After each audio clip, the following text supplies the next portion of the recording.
రైతులు ఆరుగాలం కష్టపడి పండించిన చివరి గింజను కొంటామని సాంఘిక సంక్షేమ శాఖ మంత్రి కొప్పుల ఈశ్వర్ స్పష్టం చేశారు.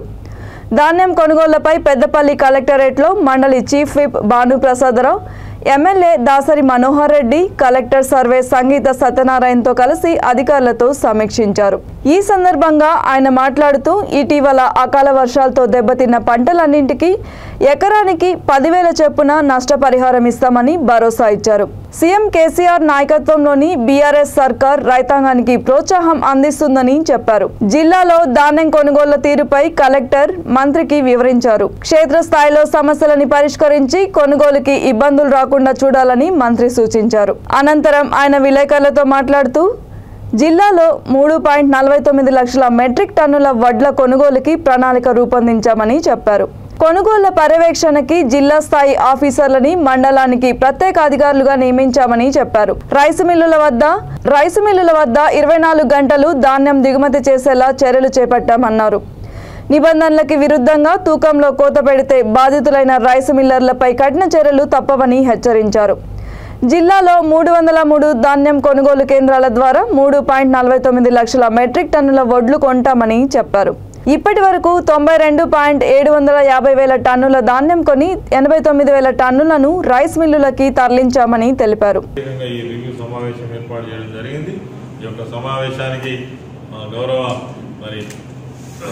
చీఫ్ విప్ గారు భానుప్రసాద్ గారు, శాసనసభ్యులు దాసరి మనోహర్ రెడ్డి గారు, అదేవిధంగా గ్రంథాలయ చైర్మన్ రఘువీర్ సింగ్ గారు, కలెక్టర్ గారు, అడిషనల్ కలెక్టర్ గారు,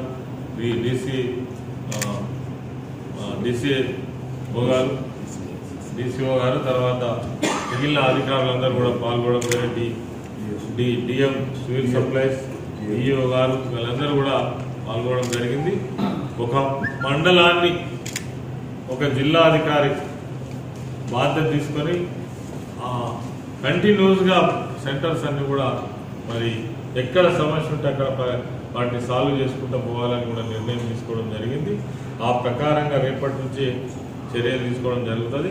తక్షణమే రైస్ మిల్లర్స్ తోటి కూడా మరి వారే స్వయంగా పర్యటించి రైతులకు జరిగినటువంటి నష్టాన్ని వారు పరిశీలించి జరిగినటువంటి నష్టానికి మరి కొంత ఆర్థిక సహకారాన్ని అందించాలనే ఉద్దేశంతో ఒక నిర్ణయం తీసుకొని నష్టం జరిగినటువంటి ప్రతి ఎకరాకు ఒక 10,000 రూపాయలు ఇవ్వాలని ప్రభుత్వం నిర్ణయం తీసుకొని దాదాపుగా 1,45,000 ఎకరాలకు అందాజగా నేను చెప్తా ఉన్నాను పరిహారం అందించాలని నిర్ణయించి ఆ డబ్బులను కూడా ప్రభుత్వం సంబంధిత అధికారుల ద్వారా సాగులోకి వచ్చి మరి ఈరోజు అనేక పర్సంటేజ్ పెరిగింది పంట.